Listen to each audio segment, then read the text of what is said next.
नमस्कार। ये डेटा क्या कहता है कि एक नए एपिसोड में आप सब लोगों का स्वागत है। मैं हूं अजय प्रकाश। अभी कुछ दिन पहले ये खबर आई थी कि इलेक्शन कमीशन ऑफ इंडिया ने वोटर आईडी कार्ड को आधार कार्ड से लिंक करने के लिए एक बार फिर से विमर्श शुरू कर दिया है। इलेक्शन कमीशन के अनुसार इस पूरी प्रक्रिया का उद्देश्य ये है कि हम भारतीय वोटर्स का एक निर्विवाद पहचान यानी कि अनडिस्प्यूटेबल आइडेंटिटी हम एस्टैब्लिश कर सकें, जिससे जितने भी डुप्लीकेट वोटर आईडीज बने हैं वो हम सिस्टम से बाहर निकाल पाएं। वोटर आईडी को आधार कार्ड से लिंक करने के लिए आप ये प्रोसेस जितना आसान समझते हैं, ये उतना ही मुश्किल है। इस काम को करने के लिए बहुत सारे टेक्निकल कंसल्टेशंस करने पड़ेंगे, सिस्टम्स या प्रणालियों में चेंजेस आएंगे, सॉफ्टवेयर के अपग्रेड या दोबारा लिखना पड़ेगा और ये काफी लंबा प्रोसेस होने जा रहा है। पिछले लगभग 1 डेढ़ साल से कांग्रेस पार्टी फर्जी वोटर्स को लेके उन्होंने काफी शोर शराबा मचाया है और बीजेपी पर कई तरह के आरोप लगाए हैं। ये चाहे हरियाणा का चुनाव हो या उसके बाद से लोकसभा का चुनाव हो, और एक बार फिर से ये बात जोर पकड़ गई जब महाराष्ट्र के चुनावों के नतीजे आए। देश में कितने फर्जी वोटर्स हैं इसका अनुमान लगाना बहुत मुश्किल है। मध्य प्रदेश के चुनाव के समय कांग्रेस ने कहा था कि 60 लाख फर्जी वोटर्स हैं। पश्चिम बंगाल में जब चुनाव हुआ तो ममता बनर्जी ने 16 लाख की संख्या दी और राहुल गांधी ने अभी महाराष्ट्र में ये दिखाया कि 7,000 वोटर्स एक ही बिल्डिंग में एक ही एड्रेस से उनके इलेक्टोरल आईडी कार्ड बनाए गए थे। हमारे देश में इलेक्शन आईडी कार्ड तो इतनी आसानी से बन जाता है कि आप कहीं भी जाके किसी भी शहर में एक इलेक्शन आईडी कार्ड बनवा सकते हैं। हैदराबाद में जब म्युनिसिपल कॉर्पोरेशन के चुनाव हुए, उस समय यहाँ पर लगभग 90,000 ऐसे कार्ड मिले जो डुप्लीकेट्स थे। इलेक्शन कमीशन ऑफ इंडिया के पास डुप्लीकेट वोटर आईडी का डेटा अवश्य रहा होगा और इसके अलावा विपक्ष ने भी काफी हमला किया है इलेक्शन कमीशन पर और सरकार पर। तो इस सब के रहते हुए जब नए चुनाव आयुक्त chief election commissioner Gyanesh Kumar ji आए, तो उन्होंने शायद सोचा कि इस चीज को लेकर अब ये बात सर से ऊपर जा रही है, तो इसका कुछ हल ढूंढना पड़ेगा। तो एक तरफ तो मुद्दा है डुप्लीकेट या नकली वोटर आईडी का। इन दोनों में डिस्टिंक्शन ये है कि नकली आईडी आप घर बैठे हुए प्रिंटर पर बना लीजिए, उसको लैमिनेट कर लीजिए और कार्ड ले जाके आप वोट कराइए। कोई भी वहाँ ना नंबर चेक करता है, ना कोई और डिटेल्स, बस एक तस्वीर आपकी मैच करके वो कांस्टेबल आपको अंदर जाने देता है। और डुप्लीकेट कार्ड होता है जो आप सिस्टम में जाके लीगली 2 कार्ड बनवा लें। और इसी तरह दोस्तों ज़रा ध्यान से सुनिएगा, आधार कार्ड भी नकली होते हैं। कोई भी अपना डॉक्यूमेंटेशन सेंटर खोल के वहाँ आपको एक आधार कार्ड दिखने जैसा एक डॉक्यूमेंट दे देता है, लैमिनेट कर देता है और आप उसे जाके सबमिट करते रहते हैं। लेकिन दूसरी चीज़ बहुत खतरनाक हुई है, वो ये है कि आपने सिस्टम में अप्लाई किया और आपको ही 2 आधार कार्ड इश्यू हो गए। अब आप कहेंगे कि डुप्लीकेट वोटर आईडी तो समझ में आता है, लेकिन ये डुप्लीकेट आधार कार्ड कहाँ से बन गया? क्योंकि जब आधार कार्ड बना था तब आपकी 10 उंगलियों के फिंगरप्रिंट्स लिए गए थे, आपकी फोटो ली गई थी, आपका रेटिना स्कैन या आइरिस स्कैन भी किया गया था, यानी कि आंखों का पैटर्न भी स्कैन किया गया, आपके सारे डिटेल्स दिए गए थे और उस सब के रहते हुए भी ये डुप्लीकेट कार्ड कैसे बन गए? तो आज का एपिसोड इसी पर है कि आधार कार्ड हमारे यहाँ पे किस तरह से डुप्लीकेट बनते गए हैं और सालों में ये नंबर कोई कम नहीं है, ये करोड़ों में बन चुके हैं। और जब ये कोई कहता है कि मैं वोटर आईडी को आधार कार्ड से लिंक करूंगा, तो ये मत सोचिए कि ये एक फूल प्रूफ मैकेनिज्म होने जा रहा है। यहाँ पे भी घपले की पॉसिबिलिटी है। और दूसरा ज़रा ये भी सोचिए कि जिस बात के लिए हमारे अमित शाह या सरकार राज़ी हो जाए इतनी आसानी से, तो उसके पीछे हमें बहुत ज़्यादा तहकीकात करनी चाहिए।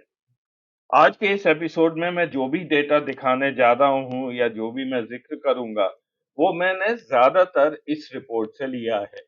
ये भारत सरकार के सीएजी की रिपोर्ट है 2021 की, जिसमें उन्होंने functioning of unique identification authority of India UIAID उसके बारे में ये पूरा खुलासा किया है। काफी बड़ी रिपोर्ट है।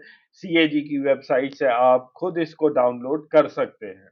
Unique identification authority of India setup की गई थी 2009 में।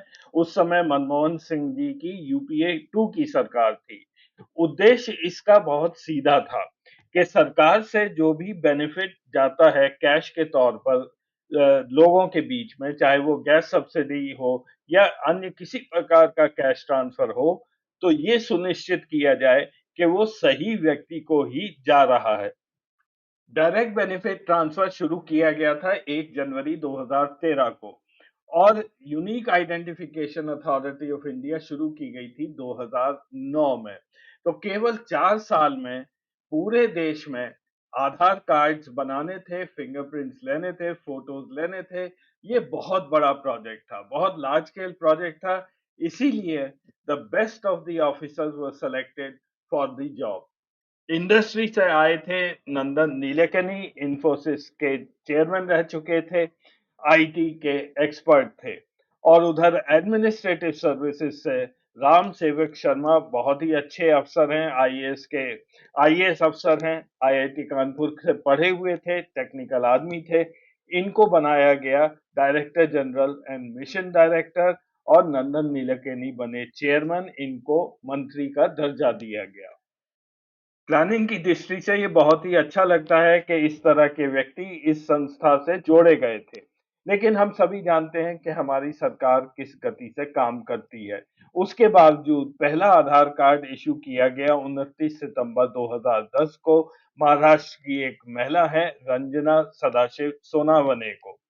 यूआईडीएआई के डेटा के अनुसार बहुत तेजी से शुरू में आधार कार्ड बनाए गए। 2012-13 आने तक 31 करोड़ के करीब आधार कार्ड बन चुके थे और 2013-14 में जब तक मनमोहन सरकार रही 61 करोड़ आधार कार्ड इशू हो चुके थे। काम जैसा मैंने आपको बताया 2010 सितंबर के बाद शुरू हुआ था।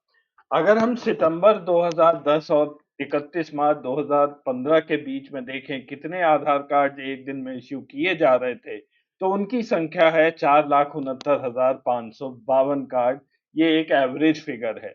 1299 दिनों में इतने सारे आधार कार्ड पूरे हिंदुस्तान में इश्यू किए गए थे और ये कोई बहुत आसान काम नहीं है। आप इसका अंदाजा लगा सकते हैं।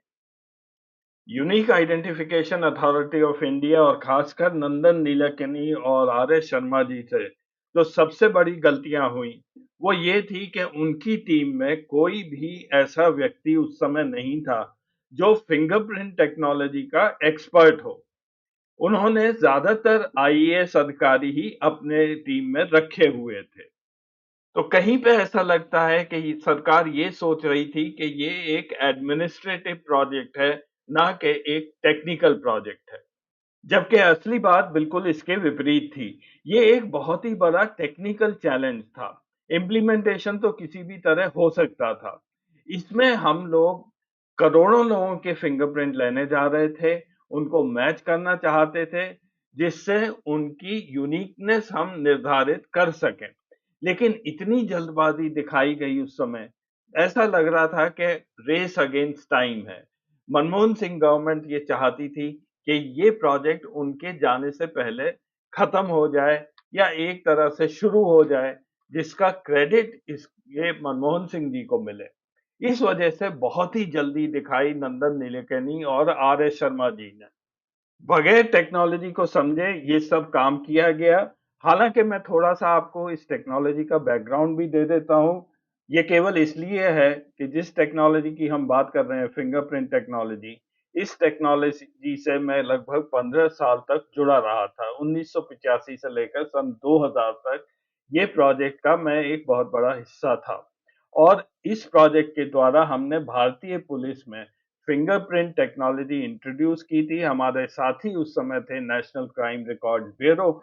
हम दोनों ऑर्गेनाइजेशंस ने मिलकर ये भारत में टेक्नोलॉजी विकसित की थी और इसको कई राज्यों में हमने इम्प्लीमेंट भी किया। सिस्टम का नाम था fingerprint analysis and criminal tracing system 2009 या 10 तक आने तक ये सिस्टम भारत के इन राज्यों में चल रहा था। National crime record bureau, Delhi police, Haryana police, J and K police, Kerala police, Tamil Nadu police, Bombay police, Maharashtra, West Bengal, Assam, Gujarat और मध्य प्रदेश में, और न केवल देश के अंदर, देश के बाहर भी ये 3 जगह ये सिस्टम चल रहा था। तंजानिया पुलिस, मॉरिशस पुलिस और मलावी पुलिस के पास। लेकिन यूआईडीएआई ने ना तो एनसीआरबी को इस प्रोजेक्ट से जोड़ा और ना ही सीएमसी से इस बारे में बात की। सीएमसी के सिस्टम में तब तक लाखों डेटा एंट्री हो चुकी थी और हजारों क्रिमिनल इस सिस्टम से पकड़े जा रहे थे।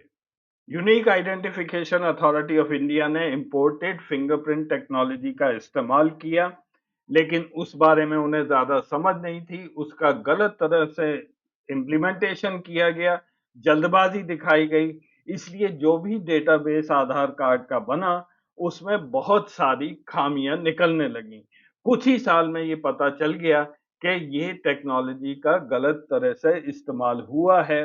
डुप्लीकेट जिस तरह से खत्म करने थे वो नहीं हुए हैं और कई लोगों के पास 2-2 आधार कार्ड पहुंचने लगे।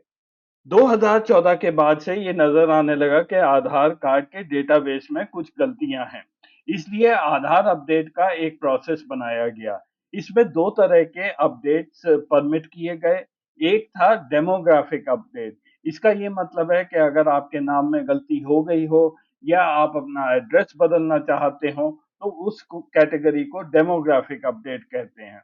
और दूसरा था बायोमेट्रिक अपडेट, यानी कि आपके जो फिंगरप्रिंट्स लिए गए हैं उसमें कोई गलती हो, पढ़े ना जा रहे हो, मैच नहीं हो रहे हो, तो वो भी अलाउ कर दिए गए कि दोबारा आके आप अपने फिंगरप्रिंट्स दे दें।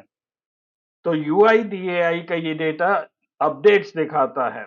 बायोमेट्रिक अपडेट्स किस तरह से धीरे-धीरे बढ़ने लगे। 2014-15 में 8.7 लाख थे, बढ़कर 59.4 लाख हो गए। 2021 में ये संख्या पहुंच गई लगभग 3.5 करोड़ अपडेट्स बायोमेट्रिक्स के होने लगे। और अगर आप अपडेट्स का डेटा इस पिछले साल का देखें, अप्रैल 2024 से लेकर मार्च 2025 तक, तो ये संख्या काफी ज्यादा है। हर महीने 60 से 70 लाख अपडेट्स बायोमेट्रिक्स के हो रहे हैं। अगस्त में 1.1 करोड़ अपडेट्स हुए, अक्टूबर में 0.9 करोड़ हुए, और टोटल संख्या अगर आप साल की लें तो 21 करोड़ अपडेट्स हो चुके हैं इस वर्ष में। डेमोग्राफिक अपडेट जिसमें 10 करोड़ के करीब हैं, 10.5, और बाकी 10.5 करोड़ बायोमेट्रिक अपडेट केवल इसी साल हुए हैं। यानी कि आधार कार्ड में फिंगरप्रिंट डेटा किस तरह से जल्दबाजी में लिया गया और उसकी क्वालिटी क्या थी, ये इसी बात से नजर आ रहा है कि बार-बार हमें फिंगरप्रिंट डेटा लोगों का दोबारा लेना पड़ रहा है। और ये बात बिल्कुल जाहिर है कि अगर फिंगरप्रिंट डेटा सही नहीं है, तो डुप्लीकेट डिटेक्शन जो कि फिंगरप्रिंट टेक्नोलॉजी पर आधारित है, वो भी सही रिजल्ट्स नहीं देगा। एक डिस्क्लेमर मैं यहाँ पे ज़रूर देना चाहता हूँ कि बच्चों का जो आधार कार्ड है उसके नियम के अनुसार जब बच्चा 5 साल का पहुँचता है तब पहली बार उसके फिंगरप्रिंट्स लिए जाते हैं, और फिर 15 साल में जब वो बच्चा पहुँचता है तो उसके फिंगरप्रिंट दोबारा लिए जाते हैं। अब ये प्रोसेस अपडेट्स में आता है या न्यू एनरोलमेंट में आता है, इसकी क्लैरिटी मेरे पास नहीं है। लेकिन अगर आप वो भी संख्या यहाँ से निकाल दें, उसके अलावा भी बहुत सारे बायोमेट्रिक अपडेट्स होते जा रहे हैं। फिंगरप्रिंट्स को लेके जो डुप्लीकेट्स डिटेक्ट किए जाते हैं उस प्रोसेस को डी-डुप्लीकेशन बोलते हैं। और यूआईडीएआई का ये क्लेम रहा है, दावा रहा है कि वो फिंगरप्रिंट के द्वारा एक आदमी के लिए एक ही आधार कार्ड जनरेट करते हैं। अगर आप सोचते हैं कि डी-डुप्लीकेशन के प्रोसेस में हमने एक आदमी के फिंगरप्रिंट लिए और पूरे 100 सवा 100 करोड़ का जो आधार का डेटाबेस है, उस पर हमने सर्च की, तो हमें उत्तर सीधा-सा आ जाएगा कि ये फिंगरप्रिंट उस सिस्टम में है या नहीं है। लेकिन ऐसा नहीं होता है। फिलहाल जो टेक्नोलॉजी है आधार की, उसमें ऐसी सर्च अभी पॉसिबल नहीं है। तो इस सारे प्रोसेस में गड़बड़ कहाँ होती है? Unique identification authority of India का जो सिस्टम है फिलहाल, उसमें सबसे पहले डेमोग्राफिक डीडुप्लिकेशन किया जाता है। यानी कि डेटाबेस का साइज़ जो फिंगरप्रिंट द्वारा सर्च किया जाता है, उसको बहुत कम कर दिया जाता है। सर्च के लिए सबसे पहले आपका नाम यूज़ किया जाता है, आपका पता, आपके पिता का नाम वगैरह ये पैरामीटर्स काम में आते हैं। इसमें काफ़ी सारी स्पेलिंग कॉम्बिनेशंस भी इस्तेमाल की जाती हैं। इसके बाद मेल फीमेल डेटाबेस अलग कर दिए जाते हैं। तो आप खुद समझ सकते हैं कि अगर मैंने एक जगह से आधार कार्ड अजय प्रकाश के नाम से बना लिया है, जैसा कि हैदराबाद से, और मैं फिर चले जाता हूँ आसाम में और वहाँ पे किसी दूसरे नाम से मैं अपना आधार कार्ड बनाता हूँ, नया पता देता हूँ, तो आधार कार्ड मेरे 2 बन जाएँगे। एक आसाम से बनेगा और एक हैदराबाद से। सीएजी ने अपनी 2021 की रिपोर्ट में यूआईडीएआई के खिलाफ काफी सारे ऑब्जेक्शंस लगाए हैं। ये सीएजी का काम है और मेरे हिसाब से उन्होंने बहुत अच्छा काम किया है। ये कई सारे ऑब्जेक्शंस हैं, मैं सब में नहीं जाऊंगा, लेकिन मैं सीधे उस बात पे आऊंगा जो इस आज के एपिसोड के लिए रेलेवेंट है। इस रिपोर्ट का सेक्शन 3.3.1 वॉलंटरी बायोमेट्रिक अपडेट्स के बारे में है। CAG कहता है कि high numbers of voluntary biometric updates indicated deficient capture of biometric during enrollments, resulting in authentication failures, resulting in residents having to update their biometric। यानी कि जो बायोमेट्रिक्स पहली बार लिए गए थे, उनकी क्वालिटी इतनी खराब थी कि लोगों को दोबारा आके अपने फिंगरप्रिंट्स देने पड़ रहे हैं। इस सिस्टम में 2 तरह के बायोमेट्रिक अपडेट्स होते हैं। एक वॉलंटरी यानी कि आप खुद आके बोले मेरे बायोमेट्रिक अपडेट कीजिए क्योंकि मेरा आधार कार्ड से मैच नहीं हो रहा है, और दूसरा होता है मैंडेटरी। वॉलंटरी अपडेट के कई कारण हैं, यहाँ पे लिस्टेड हैं। आप 15 साल से ज़्यादा हो गए, आप अपने फिंगरप्रिंट्स आपने दोबारा दिए। एक्सीडेंट हो गया या कोई बीमारी हो गई और आपके फिंगरप्रिंट जब लिए गए तब आपके हाथ की स्किन ठीक नहीं थी, तो आप दोबारा जाके अपडेट कर सकते हैं। और तीसरा सबसे बड़ा कारण है ऑथेंटिकेशन फेलियर, कि आपके सिस्टम में फिंगरप्रिंट्स मैच हो ही नहीं रहे हैं। तो ये भी वॉलंटरी अपडेट में आता है। वॉलंटरी अपडेट्स का सरकार पैसा चार्ज करती है। 2018 और 19 के डेटा से ये पता चला कि 3 करोड़ के करीब बायोमेट्रिक डेटा अपडेट हुए थे, जिसमें से 0.81 करोड़ वो मैंडेटरी थे और बाकी 2.23 करोड़ यानी कि 73 प्रतिशत के आसपास वो वॉलंटरी अपडेट्स थे। और ऑथेंटिकेशन एरर कितनी थी, ये भी इस रिपोर्ट में लिखा है कि कुछ स्टेट्स में आधे से ज़्यादा फिंगरप्रिंट सर्च जो है वो फेल हो रही थी। यानी कि इन स्टेट्स में जो पहली बार फिंगरप्रिंट लिए गए वो इतने खराब थे कि वो आधार कार्ड एकदम यूजलेस साबित हो रहे थे। और आपका आधार डेटा कितना सेफ है, इस बारे में भी सीएजी ने टिप्पणी की है। मैं इस बारे में इस एपिसोड में ज़्यादा नहीं जाऊँगा, लेकिन ये भी एक बहुत बड़ा चिंता का विषय है कि दुनिया का सबसे बड़ा फिंगरप्रिंट डेटाबेस, उसकी आर्काइवल पॉलिसी ही यूआईडीएआई के पास नहीं है। अब दोस्तों सवाल ये उठता है कि इस वक़्त हमारे देश में कितने डुप्लिकेट आधार नंबर्स हैं? सीएजी की रिपोर्ट 2021 या 22 की जिसकी हम जिक्र करते हैं, उसमें ये कहा गया है कि 4,75,000 आधार नंबर नवंबर 2019 में कैंसल किए गए थे। केवल यही एक ऑथेंटिक डेटा फिलहाल हमारे पास अवेलेबल है। लेकिन 2017 में संसद में ये कहा गया था कि लगभग 5 लाख के करीब डुप्लीकेट रिकॉर्ड्स सरकार ने कैंसल किए हैं। कुछ यूजर्स जो ट्विटर पर हैं 2024-25 में वो ये भी स्पेकुलेट करते हैं कि ये संख्या बहुत ज़्यादा है, लगभग 3 या साढ़े 3 करोड़ के ऊपर है, लेकिन इस क्लेम का उन्होंने कोई भी आधार नहीं दिया है।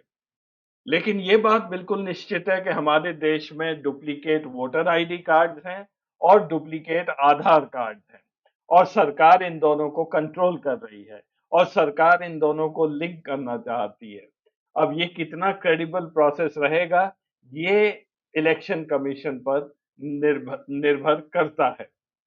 तो आज का एपिसोड देखने के लिए धन्यवाद। आपसे फिर मिलेंगे अगले एपिसोड में, तब तक के लिए नमस्कार।